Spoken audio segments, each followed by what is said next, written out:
absolument dans la dépendance. Je dis, non seulement pas repenser les stratégies, parce qu'il faut quand même avouer que les stratégies sécuritaires nationales et locales ont des limites et ont échoué.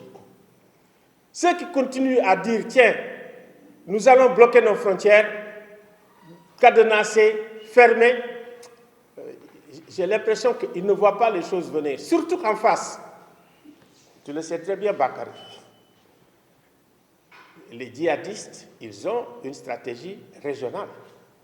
Les djihadistes, ils ont une vision. Les djihadistes commencent à cibler les pays côtiers. Et ils le disent. Et ils gagnent.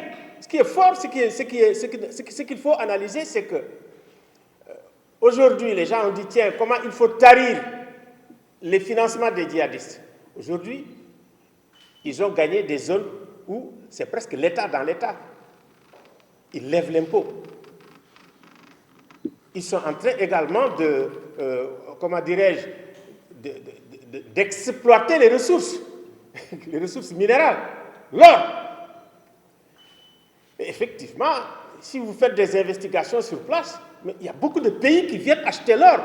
Il y avait à l'époque où les gens utilisaient le diamant pour la guerre, mais on utilise l'or pour la guerre. On n'a pas encore parlé effectivement on parlait du diamant du sang, mais l'or du sang, c'est une question qu'il faut se poser aujourd'hui. Que ce soit au Burkina Faso ou au Mali, l'or du sang, ça existe parce qu'il y a des gens qui viennent acheter l'or.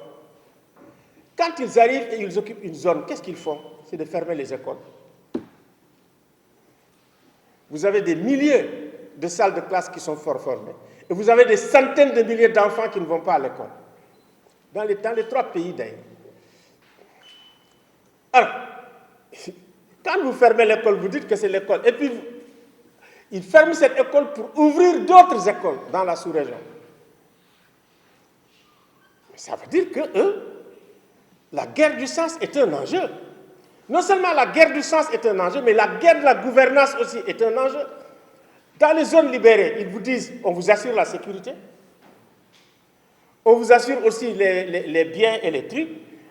Des fois, ils ne prennent même pas la gouvernance. Ils disent, bon, vous êtes avec nous, vous continuez à gouverner, bon, on vous fait confiance. Si vous n'êtes pas avec nous, on vous donne 3 jours. Si vous ne partez pas, on vous tue. Point. Et ils occupent effectivement. Donc, par rapport à tout cela, quelle armée devons-nous avoir par rapport à ces questions? Quelle armée?